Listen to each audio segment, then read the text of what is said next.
Connected to iPhone.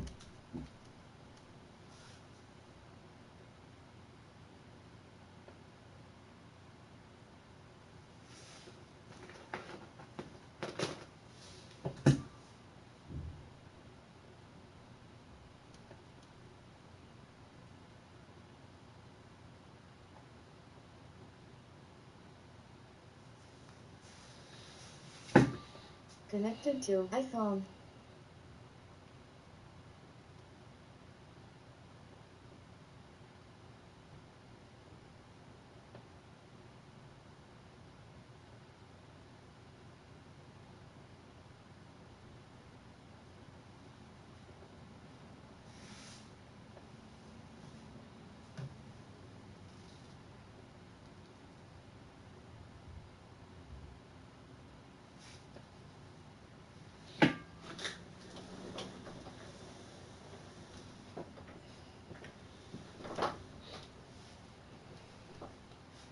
Connected to iPhone. Okay, speaker.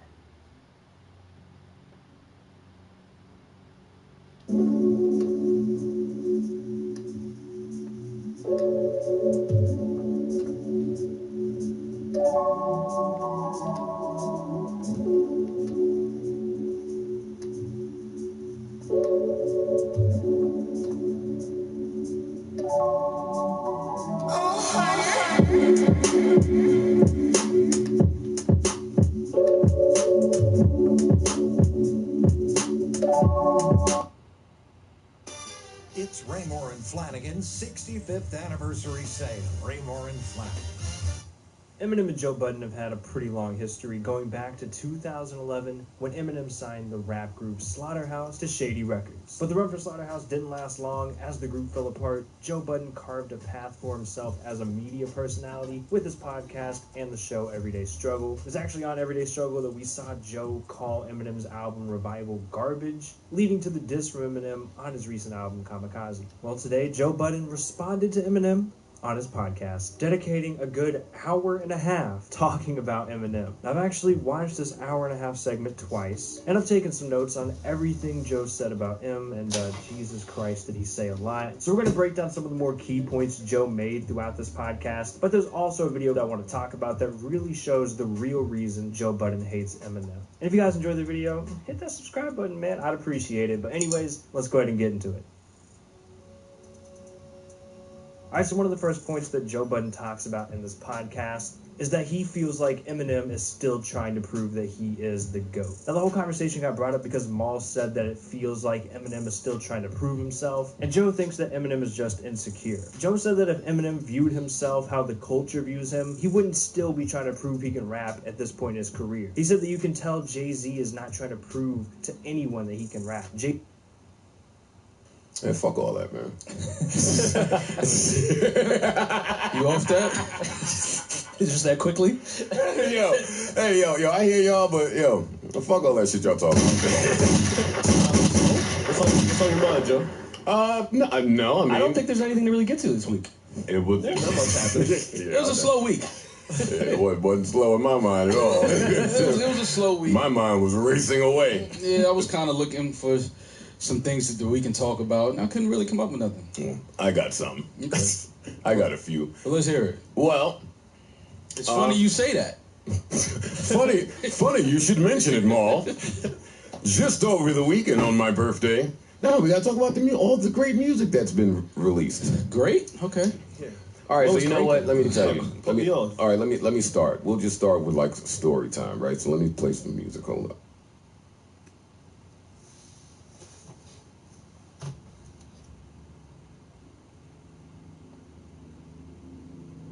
This is how I'm starting my story. Emotional roller coaster. This is interesting. Let me see where you're going with this one. Yeah, check me out. I'm checking you out. Shout out to Vivian Green, by the way. Very underrated R&B record. Very, right very here. underrated R&B record. Spotify get mad every time I play a record. I'm sure they do. They're like, nigga, get that. Emotional roller coaster, right?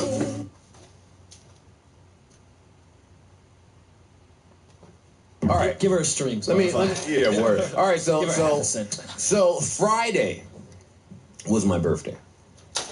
Right? Friday was your birthday. And that means that Thursday, my birthday was approaching.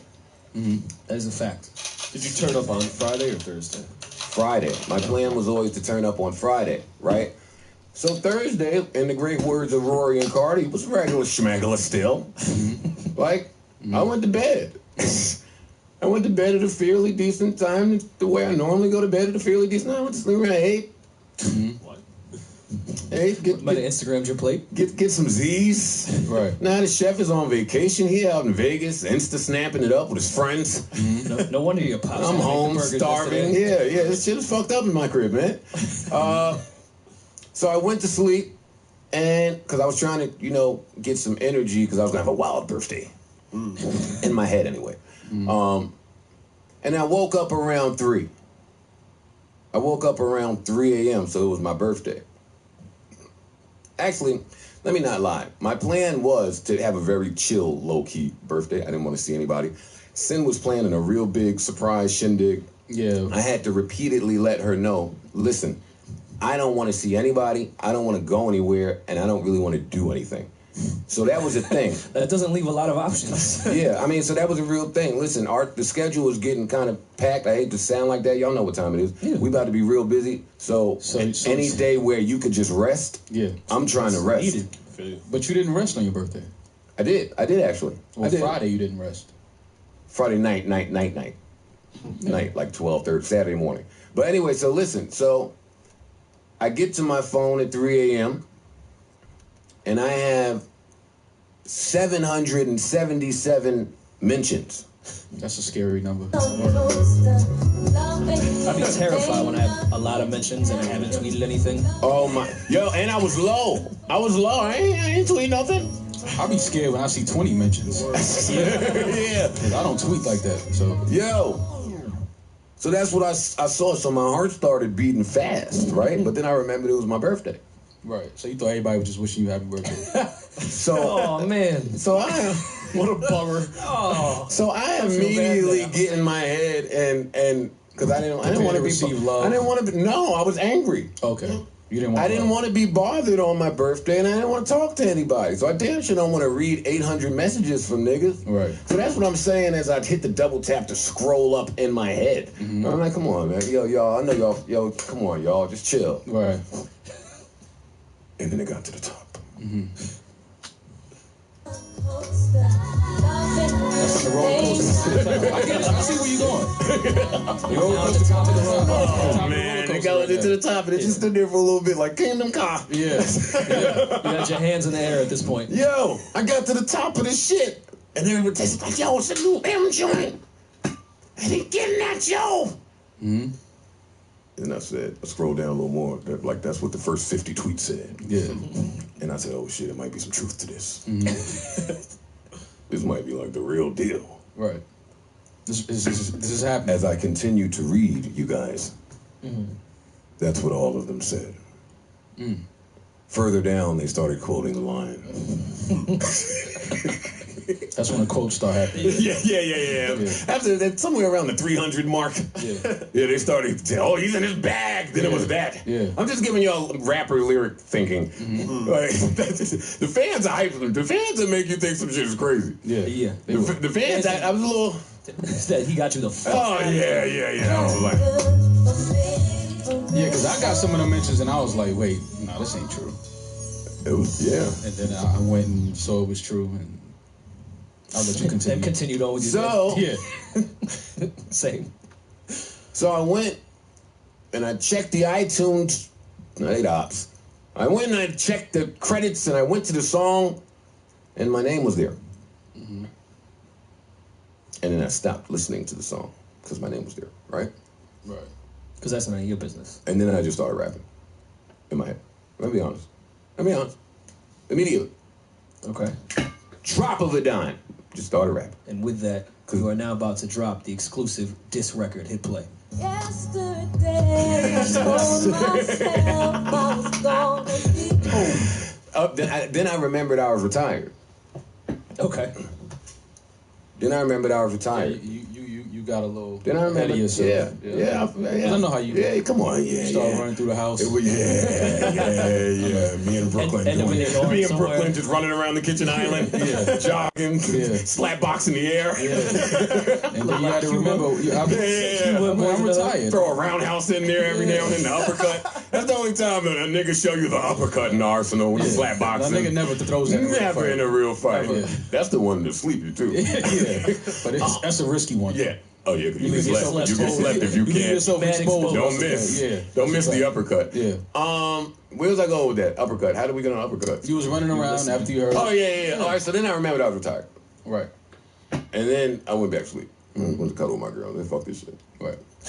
So then the next day came, and I said, all right, let me listen to the album. And I listened to the album with my fan ears. With my fan ears. I want to say that that's important. And let me also say that this might be a nerdy podcast, this one. Well, that'll be a lot of lyrical miracle breakdowns. Yeah, this might be a little nerdy. This ain't really this is for y'all. Damn, my memory again. What was I just saying? You went to listen as a fan. Oh yeah. Let me just say, as a fan, right? I think that's one of the things that people that actually do music really hate about doing music. We're unable to hear music and enjoy it. Because it's a job. It's work. Yeah. I always hated that. I hated that I couldn't. I was jealous of fans, that fans got to hear music the way it's intended to be heard and not as a job. So let me say, in my retirement, I kind of regained some of that. Yeah. I don't, because I'm not competing and because I'm not in it and because I'm not so invested that way, I kind of just hear music and enjoy it. I think that answers the question for a lot of my music fans of Joe Budden music out there who wonder how I like a lot of the stuff that I like. And we're going to touch on that a little bit later too, because that's really important. Well, that was one of the reasons why I always try to stay away from studios. Like, I hate that process of listening to music because I feel like that it forces you by the time you hear the finished product, you don't love it. You don't have a real love for it. Yeah. And you start to listen to music differently. Like, after I started being in the studios a lot, like, I'm listening to other music and I'm like, damn, that's mixed horribly. Exactly. Like, I can't hear enough of the bass here. I can't hear. And I'm just like, when did I turn into this person? You know what I'm saying? Like, I remember just listening to music and just loving it or hating it. Yeah. Now it's like, why don't I like it? I know it's not enough of this. It's not that. But go ahead, back to what you were saying about the ears, the fan ears. So I'm listening. So I began to listen to Eminem's album with my fan ears on, and I was really excited. I got really excited at what I started to hear. To me, it just sounded very different than his entire approach on the previous album. It almost sounds like he had the mixtape mentality.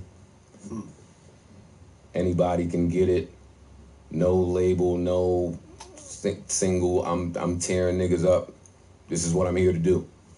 It's the exact thing I thought he should have did on the last album. Matt Cartwright failed to pay his own taxes on his luxury DC condo. We deserve better. I thought in the last album he should have reminded people how dope of an MC he is. And he didn't. Yeah. He did something different. So I was very happy as a fan to see him take that approach, because when you take that approach, it doesn't only reflect in your lyricism, it reflects in your entire approach. Yeah. Right. The beats were different. Yeah. They were more aggressive. Yeah. They were a different style. Yeah. He dropped it out of nowhere. Surprise. Whoa, sneak attack. That's a little different too for you, megastar, big major machine man. I guess you just found out that people were doing that. People that are as big as you can do that. Yeah. Just everything was different. Right. So I guess as a fan, I was really happy to see that. Everything I was mad about on the last album, was fixed here.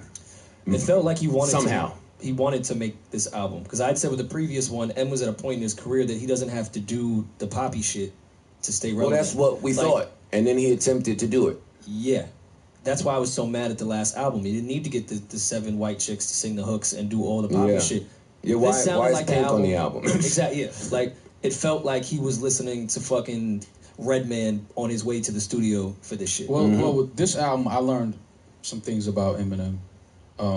He definitely pays attention more than I thought he did to social media and what the fans are saying. We're gonna talk about that later too. But more importantly, man, I'll let you finish because I don't want. No, go ahead. I don't want to jump ahead. I just want because I see I wanted to kind of keep a timeline of what's going on. Well, I so. think whatever label intern tweeted that out from his Twitter account, it was right. I didn't overthink this one. That's how he introduced the album to everybody. Because it felt like he was overthinking and trying to please too many people and trying to find an angle for his approach on the last album. And it came off corny and it came off disingenuous. This just felt like, nope, I'm going to go in and rap. I like that beat a lot. I'm going to go rap on that. And then left. Yeah. But see, I have the one problem that I have with the album is, and I'm a fan just listening to music. I feel like Eminem is trying to still prove that he can rap. And I don't think that nobody has ever said that Eminem can't rap. So it's like, I didn't understand, like, listening to it, it's like, he sounds like he's, at this point in his career, he's trying to prove something. And when you're at this point... he is. Yeah. But he Well, doesn't after the have response to the that's- last album, I think he felt he had to prove. But that's I'm my... glad to hear him try to prove something. No, but see, that's the problem I have with it. When you're Can a I rapper... ask y'all a question? Because I'm gonna forget, and then because it goes to whatever you about to say. Would y'all say that most creators are insecure? Yes. Absolutely. I don't know if most creators... I don't know if it's insecure. I would say that they're... I know we have to live in this place of self-doubt and uncertainty sometimes. Yeah. And I know that that's different from being insecure. I think sensitive is the word. Okay, but what I hear when I listen to that sensitive album and is a insecure very kinda- insecure yeah, man. sensitive and 'Cause insecure kind of walk the same it line. speaks to what you're saying. Yeah. If M was M, I mean, if M viewed himself the way that we view him or have viewed him, he wouldn't be trying to prove he can rap. Right. You know good and goddamn well Jay-Z is not trying to prove to niggas that he can rap. And that's my point. That's my point. At this point in your career, it's in cruise control at this point. Like, you just going in here and creating and just, whatever is coming to your mind creatively, and you're just putting it out there to the world. Like, I feel like he went in there like his career was dependent on this album. I mean, Or his legacy was dependent on this I'm album. not mad at him trying to prove that he can rap because that's what he does well. I'm more mad when he tries to prove that he can make these different types of pop hits and try to be political and try to do this other shit, which is cool.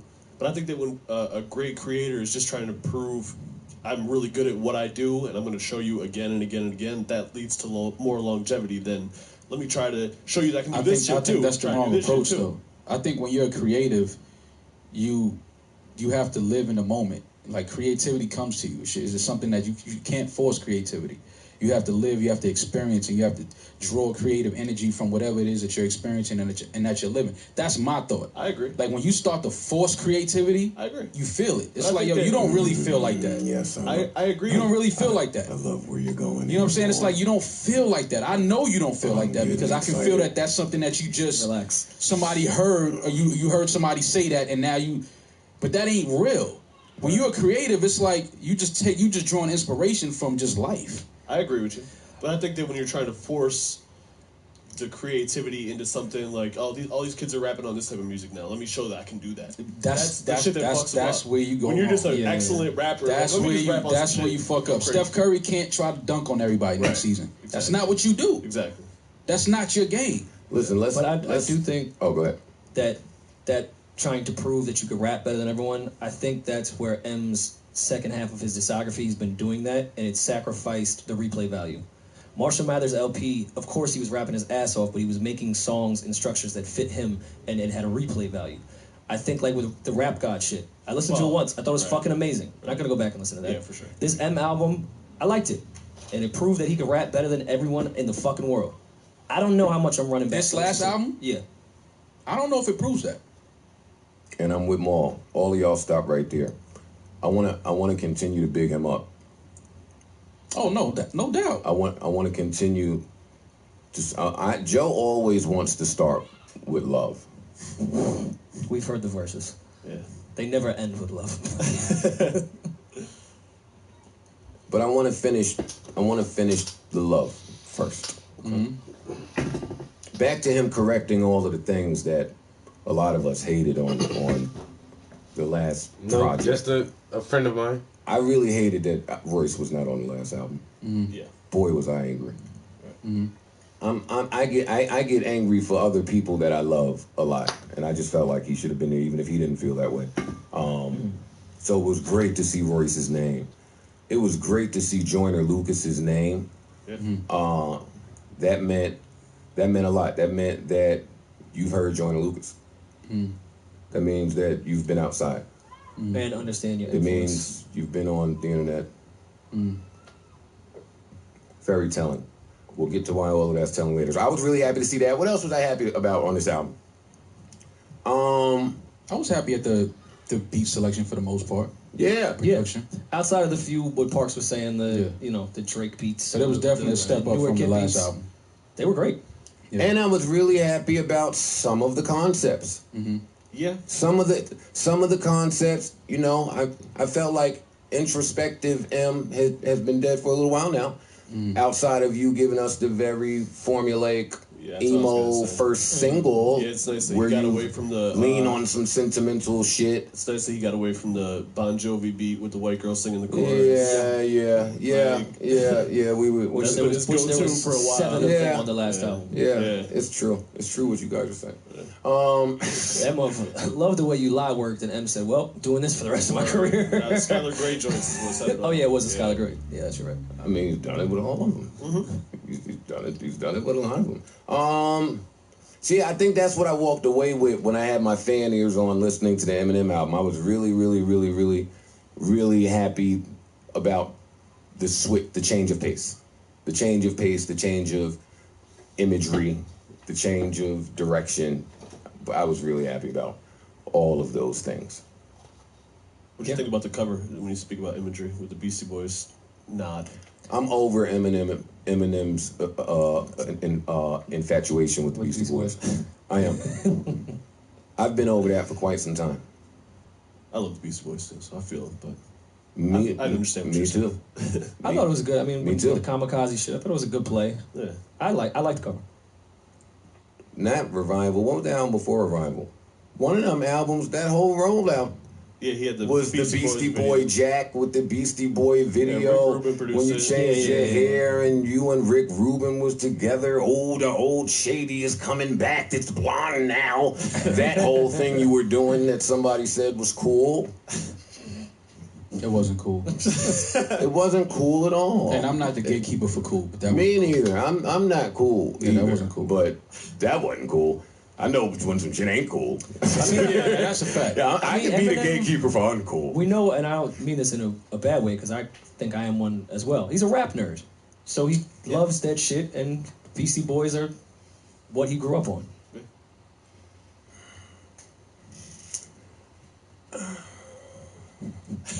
You alright, man? How far do you guys want to go with hot takes today? Let's go all the way. Yo. I'm fucking with you. It sounded a little, but fine. we here. Broke the tension. we here still. Hey, you know what's funny? I did kind of have that conversation with myself before I got here. Like, am I gonna pause anything today? Because I'm mad. Like, I'm not stopping to pause while I'm mad. Anyway, I got you. I got the pause button. Don't worry with the about hot takes, yeah, you hold the pause button, Mom. With the hot takes. Let me start by saying I'm so glad this day has finally arrived. it. Me too.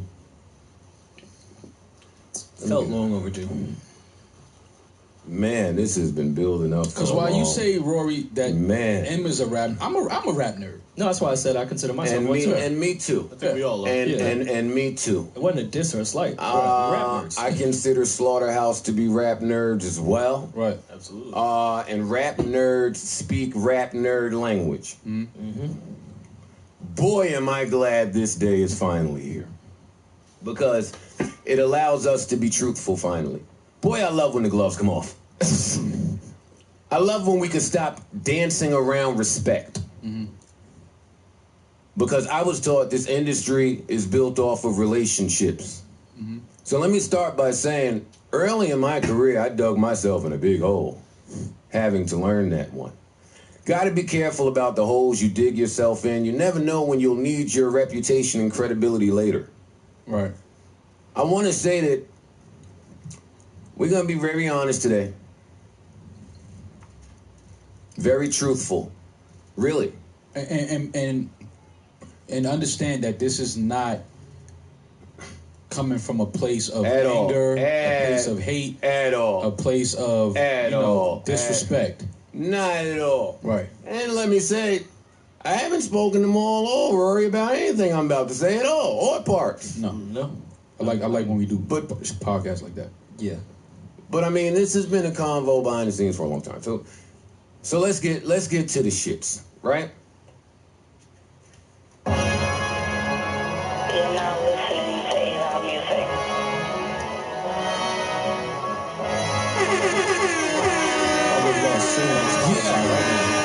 Yeah. Look, it was around 9-9, baby coming while I was in rock bottom. Ironic shit, I was listening to rock bottom. Pockets, rabbit ears, no paper, lot of cotton. Had some charges stemming from me and my squad robbing. Yo, so that record was originally a diss record, Marshall.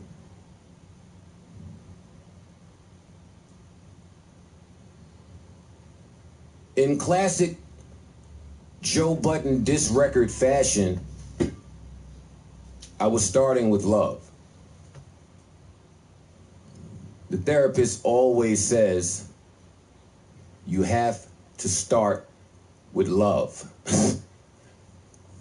The therapist also says, you have to go to the very beginning. So let's do that. Boy, perception is important in this industry. And let me come clean. Let me put the onus on Joe. Let me take some accountability here. Let's let the cat out the bag. You guys guessed it.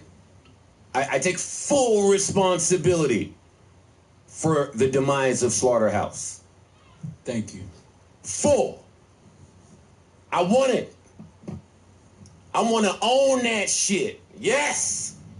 Hold the fuck up, man.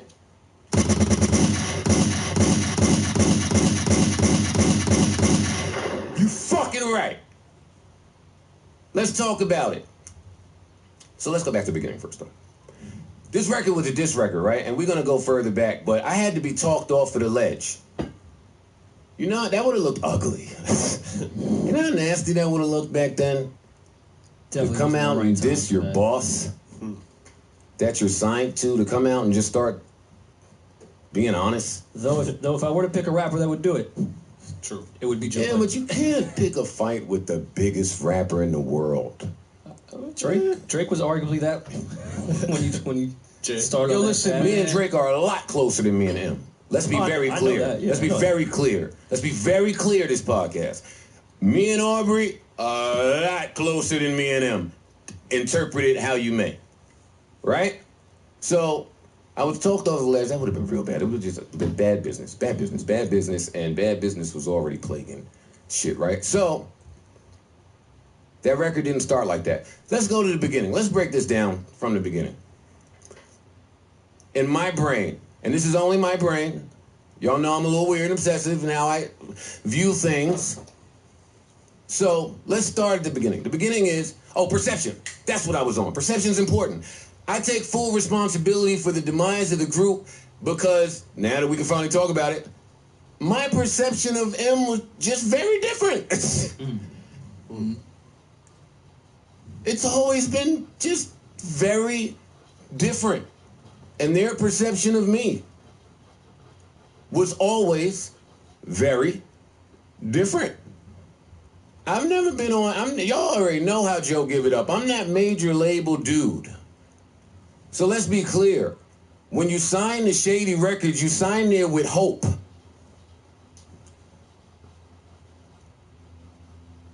You sign there thinking some things are gonna occur. that may not be written in a contract.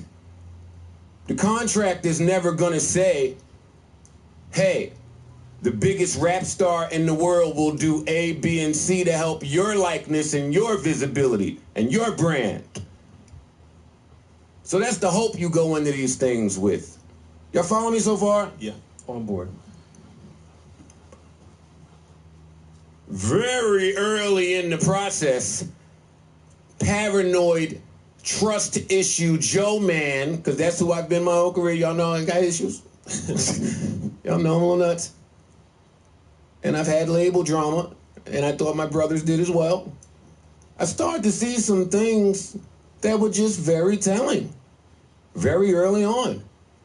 And the answer that I got every fucking time I sniffed around, the same way I sniffed around at Complex, same way I sniffed around at Def Jam. You know when you don't know shit and you gotta just start sniffing around? Mm-hmm. You know what everybody said? He's a megastar. He can't do that. He can't do that. He's a megastar. Huh? What? Who are y'all talking to? Joe? Y'all not... Wait, all right. Because I fucked shit up in the past. Let me really clearly understand. We can't open up a tour? Oh, you don't go on tour. You're too big. How the fuck would I know anything about that? I ain't never been that big. Is there such thing as being too big on tour? Yeah. I never knew. When I first got to Def Jam, the rumblings that were going around at Def Jam was DMX was turning down $2 and $3 million bags because he didn't feel like it. Mm-hmm. Guess what? Then I didn't understand it. Today I do. You take certain things for granted. You just take it for granted sometimes. If he could have those days back, he would do it. I was about to say every artist would do that. He would do it. Tell me when the last time you saw an Eminem tour. I'll tell you. The Rihanna tour. Well, he was just on a tour in Europe, wasn't he? I was going to say, that's not a tour. Oh. And if you want to call it a tour, he does that every year. Every year. Right. Let me tell you what Joe Budden thought. Joe Budden didn't think that Slaughterhouse opening up for Eminem in London did anything for Slaughterhouse at all. That didn't blow me away. I wasn't mesmerized. Mm. I can understand that. We're going to come back to that word a lot. Mesmerized. Joe stopped being mesmerized long ago. Joe wasn't mesmerized when he got there. That's a big issue. All right, so tour, fine. You're too big. We can't tour. All right, we can't open shit up. We'll keep doing our Chitlin Circuit shit. But boy, am I jealous of Rick Ross and Wale. Wale and Meek Mill. Mm. Man. Damn, that nigga Ross is out there showing us. Mm-hmm. This is what Joe is saying. Ross is showing you how you're supposed to be with your artists. Mm-hmm. He's next to those guys. Yeah. Right. Fellas. You know why all this Can we get this nigga... Tell me where our advantage is in being here with him. Can we get a verse on some shit? Well, we just gotta get the song. And if once we get the right song, and then we sit at the Paul. Huh? You also have to remember, though. Who the fuck are you telling that to? Me? Okay. M ain't the business guy, though. Like the way Rick Ross and like Hov are, they always put business first. I don't think M ever has, and it's never been his thought process. So you're dealing with a creative, not really a businessman, and how he's going to leverage Slaughterhouse with his power.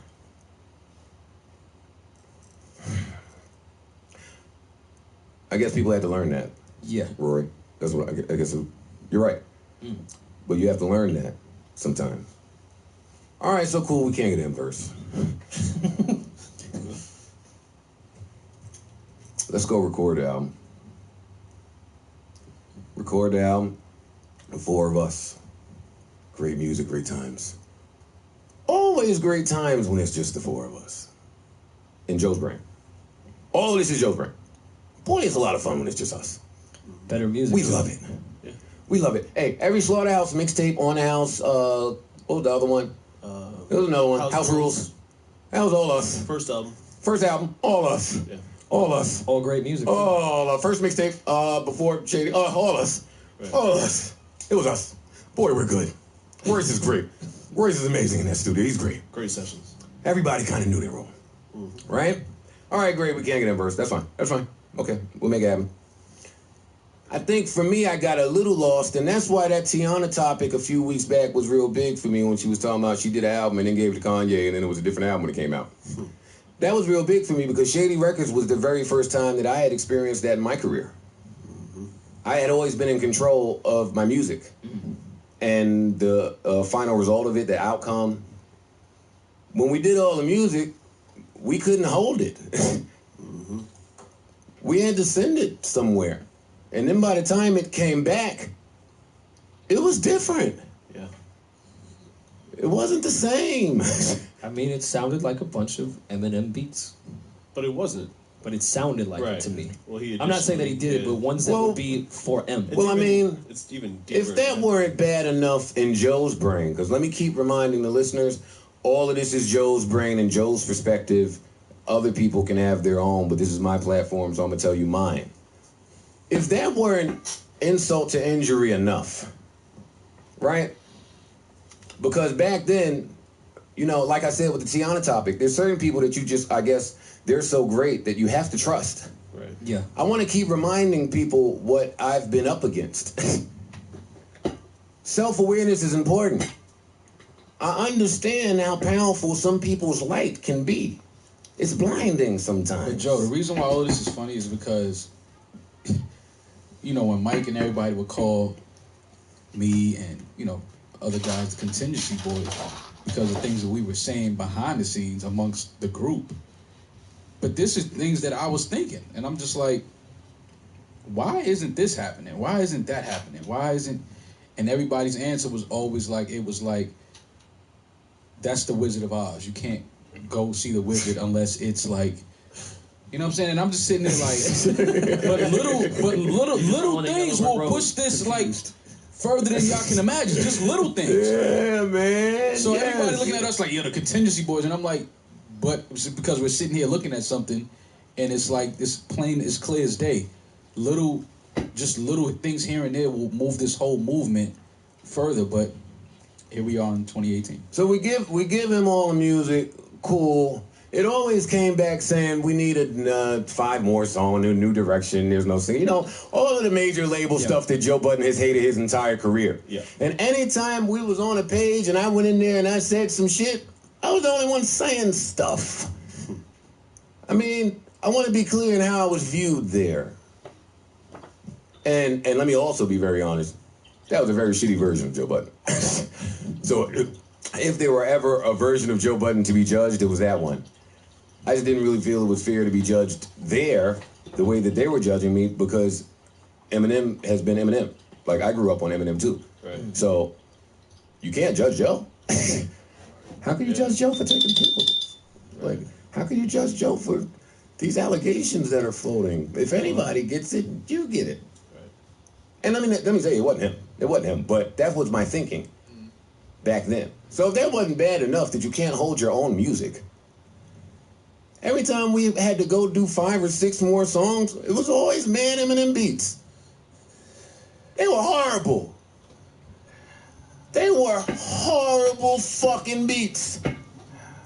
I've said it to you a lot about that album. I've said it in sessions. They were bad fucking beats, man. Yeah. And in private, But no, hold up, Joe. Especially I for don't y'all. care. It wasn't about man. it. I don't want to say they were bad beats. They weren't for us. They weren't for us. They weren't for us. They weren't for us. I take it back. I take it back. I take it back. They weren't for us. Yeah, they weren't for us. Slaughterhouse. And let me tell you something. Even if it's a bad beat, when one of the greatest rappers in the universe is pitching it to you, right? Nodding his head. It's in the bigs. It's in the big sexy studio. That shit might sound like y'all mean, Right. but is it us? Right. No, it definitely wasn't. No, it wasn't. But you say that in Slaughtermouth. Who am I to go against so many records sold? Obviously, what you've done has worked. Who the fuck am I to say? Because it hasn't worked for me. What works for somebody else doesn't necessarily work for you. Also says in the song what's good. You know what I mean? That's very important that we remember that. Yeah. That's a life lesson. Absolutely. What works for you in your life is not going to work for me. 100%. 100%. And back then, I mean, again, this is my version, so my brothers might beg to differ. I was saying, guys, we're not white. Yeah. His fan base is not We your don't fan base. have his fan base. Yeah. We don't want his fan base. Yeah.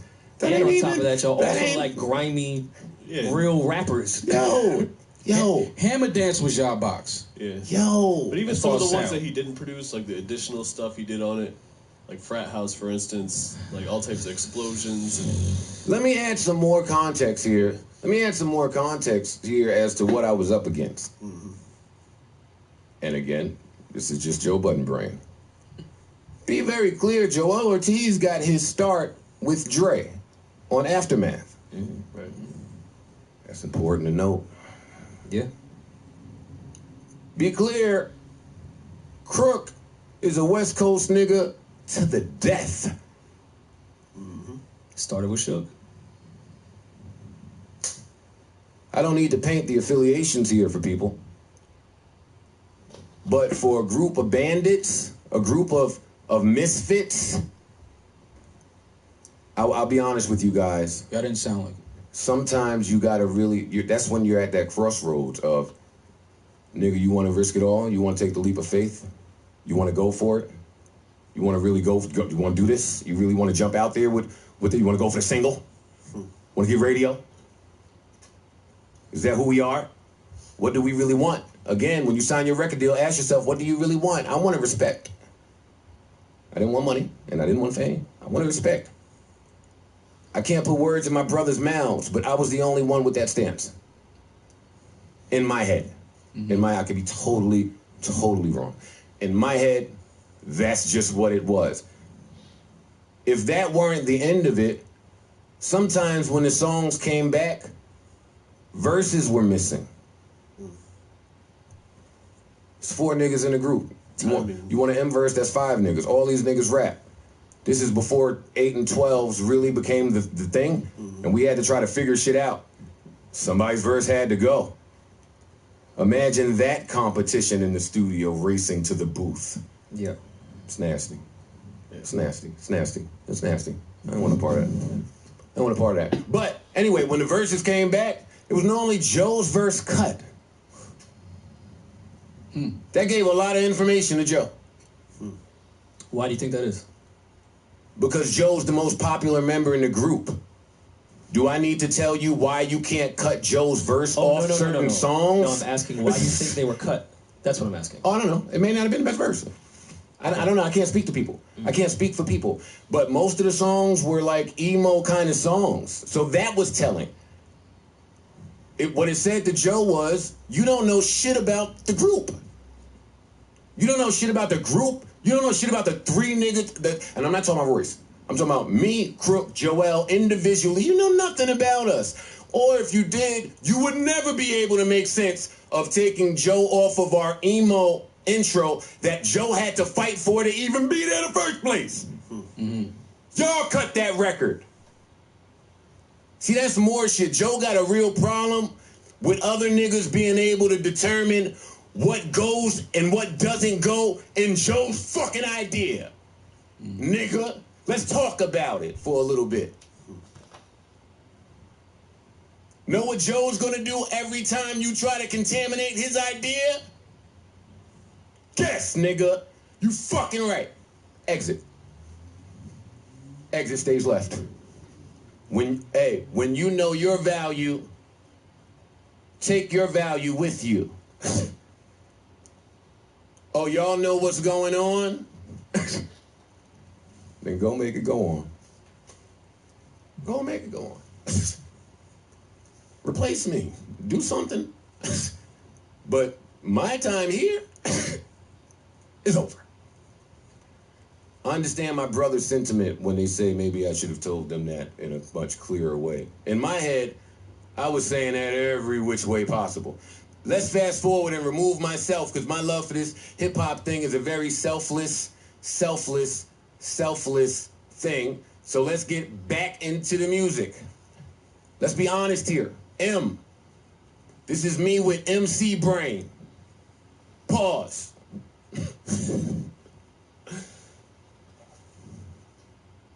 What happens with the big megastars, Marshall, is, and this is what I noticed during my time there, because you've been my greatest case study. I'll be honest with you. I've watched you very closely during my time here. I have. So let's start at the beginning. Paul Rosenberg. Paul Rosenberg was a rapper, right? Paul Rosenberg, for whatever reason, don't end up rapping or popping off. Paul Rosenberg finds Marshall Mathers. Marshall Mathers is an amazing talent rapper. You know what happens with most amazing rappers when a nigga finds them? They can't make a record. They can't make a song. They got to go learn how to make the fucking song. Happened to me, happened to Marshall. So he had to go learn how to make a fucking song. Some brains somewhere came up with some amazing shit. When I say shit, I don't just mean music. I mean a plan. And from that, I was sitting in my room at 17 looking at MTV with this white nigga who was amazing with words saying, "Hi, kids. Do you like eyelids?" Violence. As a nigga on Dust, boy, did I love all of that. And you were super nice. Let me be the first to tell you, since you've been... Yeah, Joe Budden's not that much older than me. He was 17 when that fucking first M album dropped. I was like 14 or 15. Buttons ain't like 2 years older than I am. Been in this megastar cocoon. Because that's what happens with the megastars. Y'all stay in cocoons. You popped off quick. And when you pop off quick, all that type of success, and oh man, it's a lot to deal with, baby. Baby, is it a lot to deal with? They sheltered you your whole fucking career. They had to. Who was selling records like that? Only niggas moving units, M, Pimp, Juice, and us. You was doing amazing shit, and you've been sheltered. Let me speed this up for you. Newsflash M. I heard the album. And because I think you don't really know all the members that were in the group, I don't really think you know our history. Let me tell you what Joe Budden has thought this entire time. I've been better than you this entire fucking decade.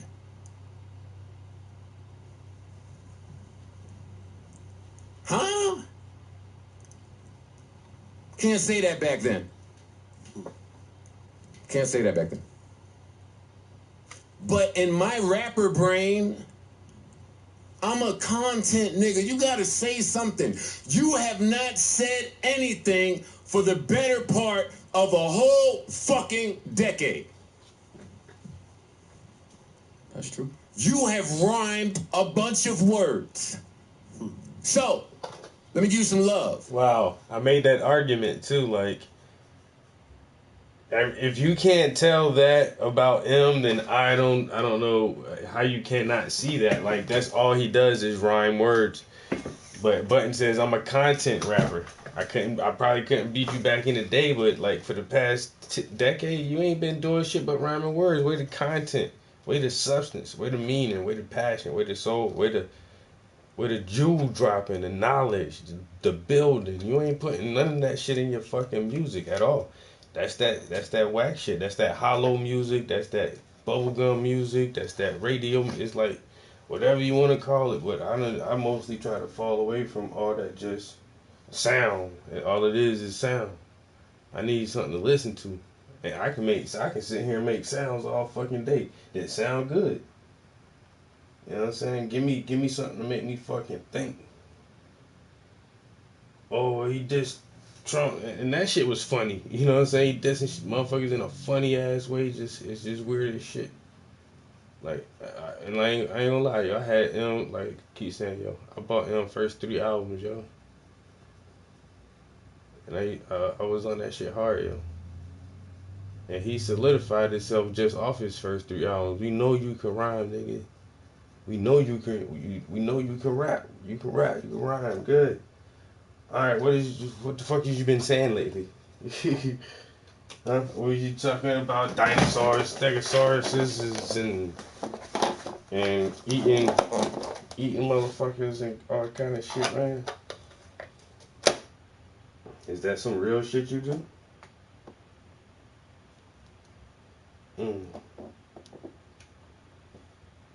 Right. Some motherfuckers say, "Oh, I'm the best. I'm the best." Nah. Like M can't even fuck with shit from K-Dot. Like K-Dot's that Kendrick Lamar, that High Power. Oh my god, that's still one of my fucking favorite songs, yo. That High Power, yo, or that Rigor Mortis. You know what I'm saying? And that's when, you know what I'm saying, shit like that, man. Anyway. Eminem is the best rhymer of words in the world. On the planet. He can rhyme letters. Yeah. He can rhyme words that don't rhyme. He can rhyme accents damn near. Mm-hmm. He can do a lot. Boy, he's talented. Know the hip-hop I fell in love with? The hip-hop that said you gotta say something. I personally haven't heard that Marshall in quite some time. I think Recovery might have been the only little minute that I felt like it was the old content M. Yeah. How could I be mesmerized of someone that I think I'm better than? You've been in your cocoon, so you're unaware of a few things. The tricks that you tried with the pop stars, you can't come out of your cocoon and pull with the rappers. M, you're no longer in control. You're not the person in control. That's the point. The people that you're shouting out, the people you're dissing. Let me get off of that for a minute. Know what my greatest line in my entire diss history is? All of my diss tracks. Know what the greatest line is ever? That I've ever said out of all the punchlines, flows, schemes? Know my favorite? Last bar. Pain in his life. Saigon. Cut the track off. Listen to your thoughts. Checkmate. I don't know what album y'all heard. I heard a nigga that knows it's over.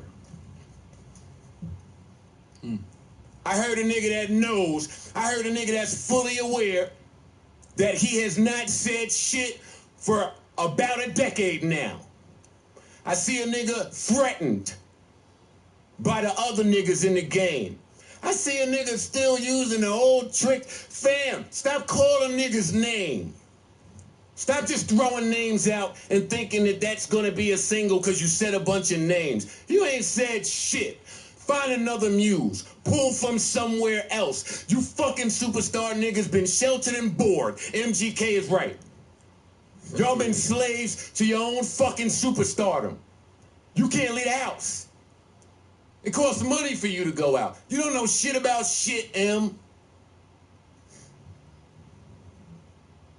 You don't know that it's probably 3 niggas on the label that are better than you. Talk about. Oh, wait a minute. Griselda's there too now. Which is another. Wait a minute. You got the nerve to be shouting out all these niggas on your fucking album, and you don't never shout out none of the niggas that you signed? How you really feel about the niggas that you've signed, M? Let's talk about it. You don't think it's odd that you said my name more as adversaries than you did when I was there? You don't find it odd? You don't think that looks like you not into the business of shady? You into the business of shady? That was a bar. The fuck is wrong? Hey, let me tell you something. You don't get to come out and call the shots. Number 1, as the lesser MC. Number 2, as you're not backed anymore, nigga. Fair playing ground. Fuck is you on? It's me. It's me. I love this. Ask about me.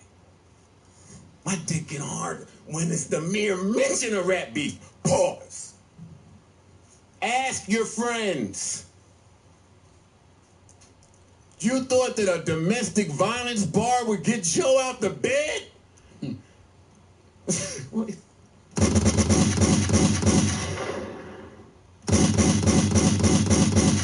And M is better than Who thought that? line. Hey, anybody out there? Who thought a domestic violence bar was getting Joe out the bed? M, you know the rules of engagement. You know how this goes. No, nigga, I'm retired. I had to go get my millions another way since you wouldn't help. You got the fucking nerve. Insecure man. Now you gotta prove you belong here. Peter Rosenberg did that same thing. For you to be such an amazing rapper, why you gotta prove that you belong here all of a sudden? Why are you saying that in the first song? That's not hard to know. Yeah. Yeah, it is. But these are things that I've been felt for years. But I just know that if I say it, I'm the unpopular opinion in the room. You're the hater. M. No, I feel like that's become a pretty popular opinion. M. When I used to say Royce is better than M, everybody thought I was crazy. Royce is 100% better When I used to say he makes better music than M, people thought I was Royce crazy. 100% makes better music than M. But when I said it, it wasn't the popular opinion. Because we let's not say this. Let's leave Royce out of this. Because Royce, let's leave him out. No, it's not. No, I'm just saying. Everything you're saying, the sentiments that you're expressing, is what I've been expressing. I haven't been amazed by Eminem in years.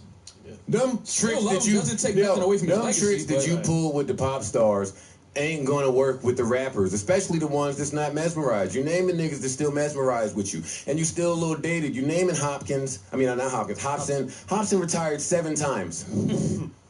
He's retired 7 times, number one. Number two, he does the rapidy rap shit and he says stuff. You name Cole, he rapidy raps, he says stuff. You name Kendrick, he rapidy rap and he says stuff. You name Logic, he rapidy raps. And funny you should mention him.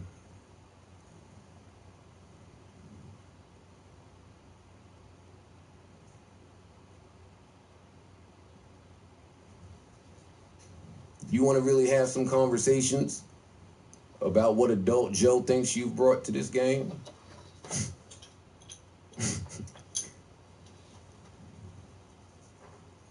How far do we want to take these hot takes? I think I could go to court and make a valid argument that you was the first plant. I'm not going to do that. But talk about all you brought to the game.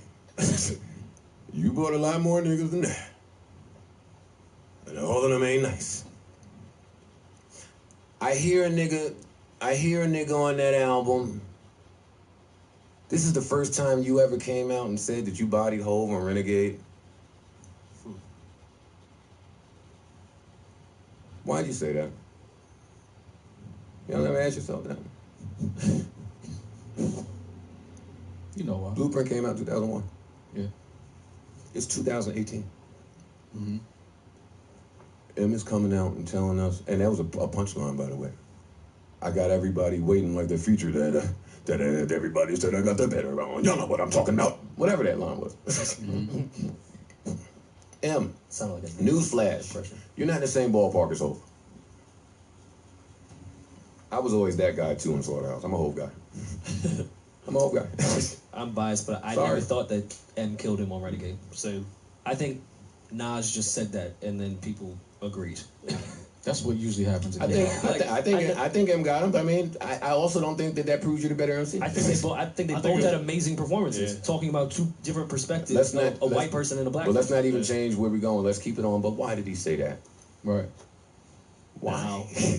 That's important. I don't want to use the Just think word about it. Y'all desperate, think about it. but- Just y'all think about it. Just y'all. Don't answer. Just y'all think about it.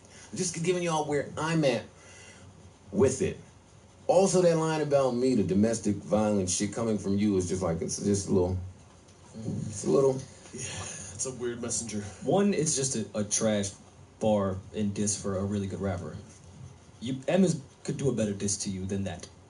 And then on top of that, with Eminem's history, I know no one's going to say it, he's been accused of these things before too. So you think he'd be a little bit more sensitive Right. and think maybe I shouldn't be the one to say that. And then his fucking dated, uninformed ass goes back to his big joker that's worked his entire career, because that's what big megastars do. Now you're talking about Tyler and faggot, homophobic. Shut up. Shut up, nigga. Newsflash, Cocoon, megastar, man. The gays run the world.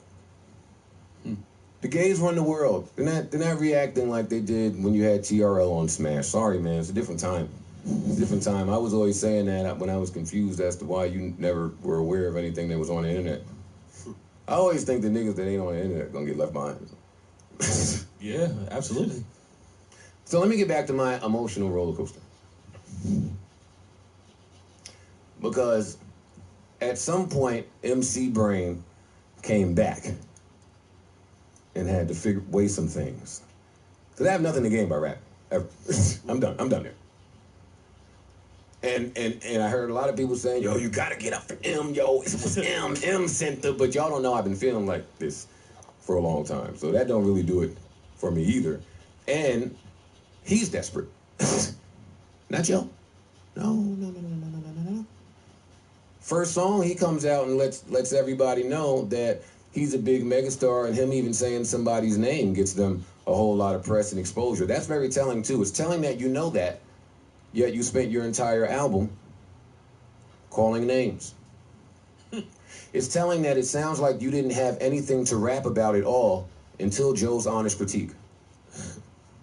That's telling too. The mission is great. The mission is fucking. Do you remember the last line in Idols before the Tevin Campbell beat came on? Something. Oh no, maybe the first verse. The last line of the first verse. Something about since I ain't got the reach to do it, so let me reach who could do it. Right. Damn, how things change from then. Now we reach everybody. But damn, I had a point that I was getting to before I just got thrown up. What was I saying? M not having anything to rap about. Oh wait, oh yeah, so that's really telling to a nigga named Joe too. That now you have something to rap about. Because let me tell you what my theory is. It has been for quite some time. I hate humans. Humans are viruses. We just suck shit. We just, right? Who said that? We said that from the Matrix, right? Yeah. I would have sounded nuts saying this a little while back. So I never said it. Well, I said it to some people, but damn, where was I going just now? About what? What was we talking about? Remind me. Okay. About M not having anything to rap about. Oh, yeah, you know what I mean? Oh, damn, that's like the 9th time I've had it. Yo, all right, so back, bomb. That's what this whole thing is about. No, M having nothing to rap about, right? So back then, here's a theory. CSI said you gotta look for facts to support theories, not theories to support facts, or something like that, right? Thank you, CSI. Yes, that was a long time ago. Season 1, Gil Grissom, one of the smartest men ever. So back then, I was saying, and this was my theory. My theory was, yo, such a great rapper and such a quick fall from grace where a nigga has nothing to talk about. I don't think the label cares about us at all. I think we're a passion project. Yeah. But no, I'm telling you that was an epiphany for me. Oh. One day, said, wow, I think that we are like pet toys. I think that we are here because of our great rapping ability. Who else would notice that but another great rapper? Right. And here we are, but it ain't really about us. And then magically I just started watching what was happening. Then Bad Meets Evil comes out. A lot starts happening. So that lends me to think, oh shit, oh my fucking God. Oh, fuck. And then I was married to that thought. We got to get out of here. We got to get back to our sound. We got to get back to us. We got to get back to owning our shit. We got to get away from this nigga. That might be a hard sell to these three. Yeah. Yeah. Right? To a lot of people. Yeah. But my theory was, oh shit, we're the muse. We're inspiring him. Who the fuck is going to ever believe that? Nobody. Until there is no more Slaughterhouse. And then the next group is Griselda. Right? That is the next group, right? Yeah, they will be the next signees. Guess what? Same pattern. They've lost traction too now. It's all right, y'all can say it. We love them. We love them. But let's call a spade a fucking spade. Them niggas' steam was rolling alone. Is it rolling now? Definitely slowed down. But no, they doing shit on their own. Oh, yeah. And we seen. They not you know what I mean, gonna where's stop. the, I don't think it where's, slowed where's the down. help It just there? didn't elevate the way it should have with a major machine behind it. Hey, It was fine on their own. so I great. thought. So while Yeah, and so, they both put out amazing projects, and their merch shit be moving, but they have the machine behind them now, and the machine didn't do a fucking thing. Yeah, you Right. think you get a little bump. I don't even think M knew that West Side was even putting out an album, or Conway. he didn't know it was my birthday when he dropped. He didn't know shit. he didn't know shit. He doesn't know anybody. We never spoke to him. We don't communicate with him. We didn't exchange numbers. Yo, I didn't understand. He didn't wish you Yo, a happy birthday. Listen, y'all joking around, but when the narrative was going around that Joe Budden is not trustworthy, Joe Budden is burnt the bridge, Joe Budden is doing X, Y, and Z, I was like, wait a minute now, hold up. To gain trust, you gotta instill trust. What the fuck has the label done to gain Joe's trust? I'm not mesmerized here. Nigga. You all on the album proving your self-worth, taking credit for 50 Cent's arrival. Newsflash, megastar, man. You didn't choose him. He chose you. 50 Cent could have signed with any nigga in the fucking universe. I was on Desert Storm. They sent him a contract. Well, not one, but I was around. I was on Def Jam. Universal. They sent him a contract. Everybody with ears sent 50 Cent a contract. Know what Joe thinks? Know what Joe thinks? I didn't really hear you with him until he was hot already. I didn't hear you with Kendrick until we knew Kendrick was Kendrick already. Rappers are stock options, people. So let me tell you something. Joe was at the label thinking the signs were on the wall long ago. Long ago. I was watching Kendrick very closely. I gotta watch Dre's new baby. When I'm with Dre's old baby. I saw a lot of money go to him once he proved himself. Know what Joe said in his brain? Uh-oh. Uh-oh. Look who's priority now. Uh-oh. That's around the same time that Slaughterhouse can't seem to get funds for support from Interscope. That's not a mistake. The writing's on the wall, people. Who can't see these things coming? Who can't see it? Fast forward. Emma's putting out music, it's trash. He's telling us it's trash. That's also on the album. Him, first song, him saying, yo, I maybe could have said the Trump shit a little differently. Hey, same thing I said. Why am I getting dissed? Right. Emma's on the album saying, hey, Revival, it wasn't really the greatest. Hey, same thing Joe said. Why is Joe getting dissed? Yeah. Just stop me when I'm wrong. I'm off on a tangent here. I apologize to the people listening. No, this to is work. great. This is great. Is it? This is. I don't want to be too long No, with this it. is informative. No. Is it cool? It's cool. Okay. So back to rappers being like, I view it like superheroes and stock options. So the writing was on the wall in Joe's brain in regards to him and just being on Shady. I attribute some of the albums being whack to Dre not being around. Absolutely. Dre left. Yeah. Dre was gone, you guys. That's important to note in the story. Yep. Dre was gone. Know what happened when Dre left? Jimmy left too. Know what that says about the label? People, figure it out on your own. Hey, know who else left from that fallout? 50 left too. 50 left too. I'm just telling y'all what Joe's brain was saying while everyone was, all those people left and TDE arrived. Killed it. That was important. Let me go on my phone really quickly here. Oh, so then when I started thinking that, to know what's coming in the future, you got to look to the past. I thought about D12. Like, Emma's not the best businessman. Emma's an artist. You got to always be careful with artists trying to promote other artists. Yeah. When I went back to look at D12, and I won't speak on other people, that's their business. But something happened. I'm sure the fans came away with something happened. It didn't really, we didn't see a great close. Yeah, especially because their first album did really, really well. They had 2 really big records. Yeah, their album did well. Obi's album did well. Yeah, it wasn't like something that sold. they tried and flopped. It was quite the opposite. D12 was very successful. And then something happened out the blue. We didn't know, but they were successful. D12 could be successful with the M formula. Like Purple Pills and all that can't really work for Slaughterhouse. Right. This is when you was gonna have to adapt. Right. You was gonna have to change and show something different. And while I was going through all this shit behind the scenes, know who started beefing publicly? Yo. Oh, that's another nigga now. Feeling away. Interesting.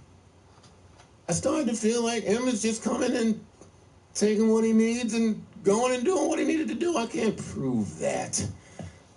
I couldn't prove that to anybody. And when I finally felt like I had nobody else to fucking talk to, I did what Joe Budden has always done. I went in the booth.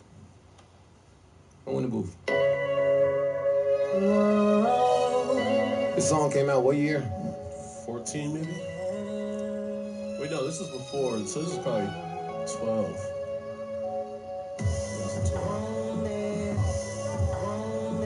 2012? I think so. 13? 2013. I don't know if that's right. Savon, find out when On the House came out, the mixtape. Listen to Joe Budden. You always have to get into lyrics. You gotta get into lyrics.